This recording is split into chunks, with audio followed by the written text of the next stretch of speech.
I'm going to issue the statement coming out of this meeting. Deliberations of Azimio leadership since last Sunday. This has been a meeting of Azimio leadership to deliberate further on the development since last Sunday. The meeting reiterated our commitment to the envisaged dialogue between the parties. It further reiterated our determination to see all our core issues on the table as follows. 1. Addressing the cost of living. This meeting agreed that high cost of living is urgent and can't wait. 2. Audit of the servers. This meeting agreed that auditing the 2022 election servers is necessary and urgent. And here we add that we require forensic audit by experts. 3.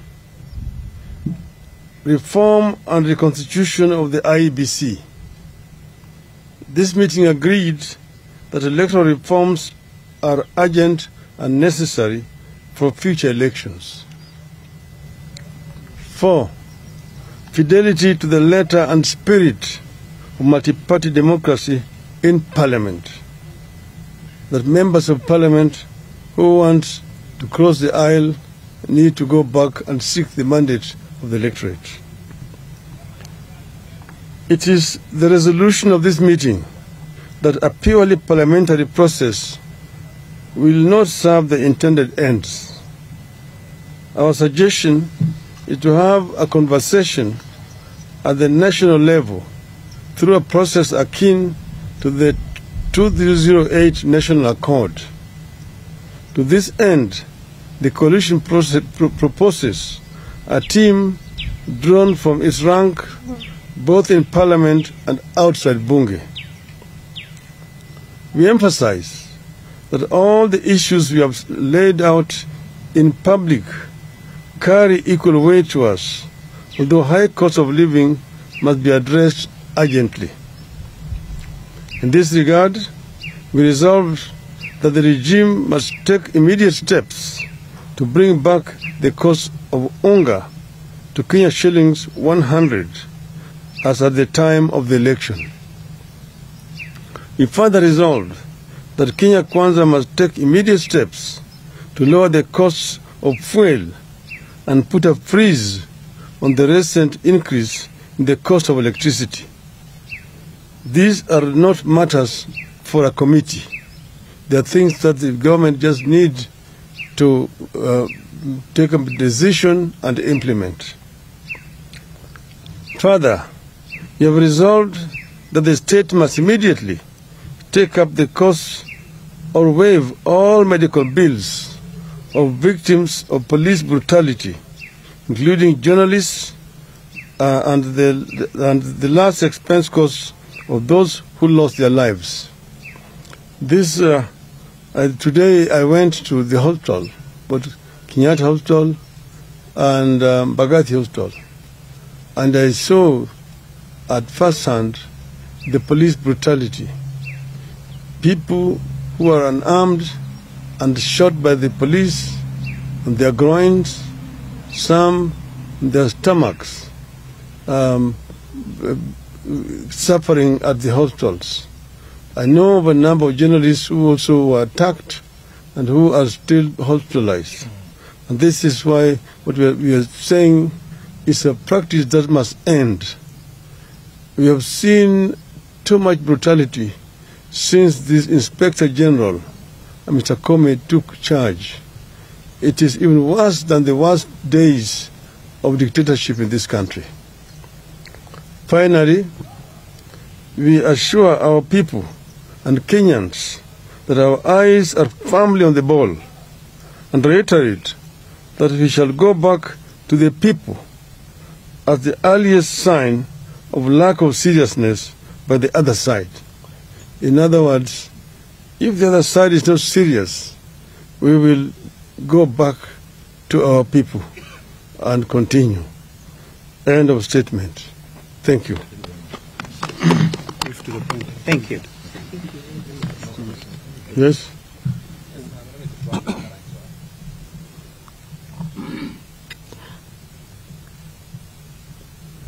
Well, my name is Ibrahim Karanja from NTV. I have a couple of questions. President William Ruto, while making the statement on Sunday, mentioned the issue of IEBC as sort of the main discussion. Right now, you're insisting that all the other issues that were part of the Azimio demands must be addressed. We have also seen the Kenya Kwanza parliamentary leadership talk about this particular process, to even state that there will be no handshake, which again, your team has insisted. Perhaps if the president insists on what, or Kenya Kwanza insists on what was on their list, what then happens? Then secondly, we understand that the US Senator for Delaware, Chris Coons, just left the country yesterday. Would you please confirm or deny that the US and President Joe Biden was part of the discussions that may have happened between Azimio and Kenya Kwanza? Thank you. Let me first begin by the first question that you asked. We, of course, talked ourselves. Mr. Ruto made his statement. But I just want to say that that was not the basis of the understanding between the parties that were negotiating or talking between us. That statement fell far short of what had been agreed, and they know it. And that's why in our own statement, reiterated firmly what was going to be the basis of our engagement with Kenya Kwanza. And what we have reiterated in this statement is not different. We have actually mentioned the same issues that we said we wanted to be addressed. Those are the issues which made us go to the streets.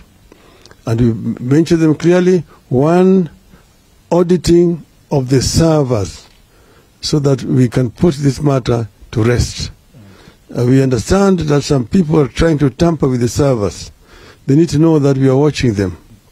We know it, and we also know that's why we are talking about a forensic audit by experts, so that the truth can come out finally, and we put that to the end. Secondly, we mentioned the issue of the cost of living of our people. And we know that our people are suffering. Somebody who does not know that does not live in Kenya. We know so many of our people who cannot put a bread on the table. And we said we will not rest until this matter is resolved. And we said that the government does not even need any committee on this issue. We just talked about basic costs. We talked about unga. We talked about fuel, about electricity, the school fees, as very basic issues that the government can address without much problem. Secondly, I don't know where you got your information from, but Senator Coons left Nairobi, I think it was on Sunday last week, because I talked to him on Monday, and he had already arrived in Washington, D.C. Because he met the other side, and he also came and met with us. And we told him exactly what we know and the reason why we are actually going to the streets. And he said that that is our democratic right, to go to the street to protest peacefully. He did not see anything wrong with us doing that at all. So, but we need to know that we are not a colony of the United States.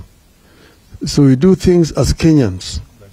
We are happy when our international friends want to come and make suggestions how we should resolve our issues. But ultimately, Kenyan problems must be solved by Kenyans, Kenyan leaders. That's the reason why we said we are calling a truce, a ceasefire, to give negotiations a chance. But we want to reiterate very clearly here that if the other side does not cooperate, then we will have no other option but to go back to the trenches. And this will be maybe as early as sometimes next week. We'll take 2 more questions. All right, sir. My name is Emmanuel Tov from KTNNews. 2 questions. One, are you already having a list of those members who will be in the committee, in the bipartisan talks? Do you have a list of those who will be there and will be leading the team? Number 2, are you warming up or are you ready for the position of the official opposition if that is floated? Thank you. Yes, we know who is going to represent us. It has been suggested that we will have a committee of 14, that is 7. This is from Parliament, both houses of Parliament. But we have said that this process, we want it to be akin to the process that was led by Kofi Annan. That is going to have members of Parliament in it, but they are going to sit outside Parliament.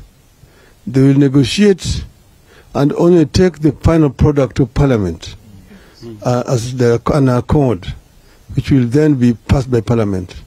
We don't want it to be taken and then be encumbered with those rules and so on of Parliament.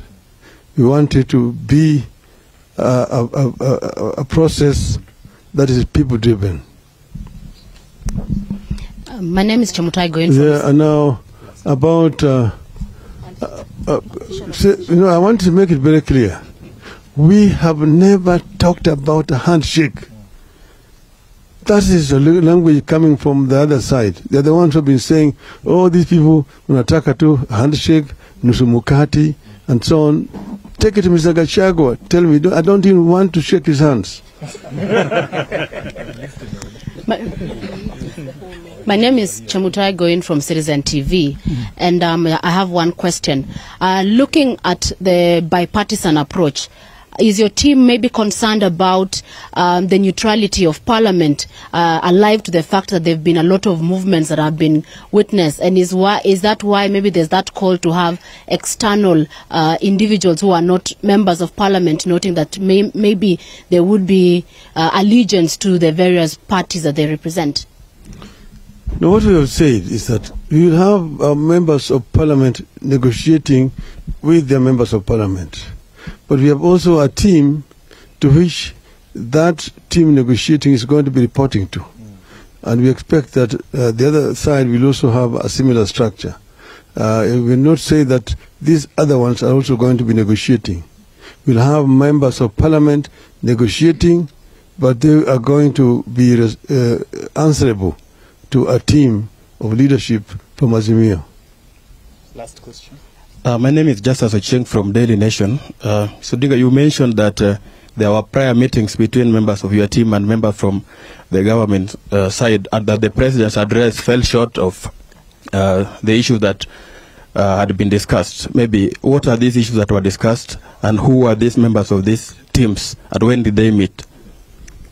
That is not really an issue of concern to you, when they met and so on. And those who met actually were representatives, emissaries from both sides. But you need to know that the request came from the other side. And our people responded and gave conditions. There have even been allegations that I met Mr. Ruto, maybe, I don't know, in the Mara and so on. Nothing could be further from the truth. There's been no meeting between me and Mr. Ruto. But we say that the statement did not include what had been agreed. And that's why we took the opportunity and the privilege to reiterate the issues that were put on the table. Thank you. Thank you very much.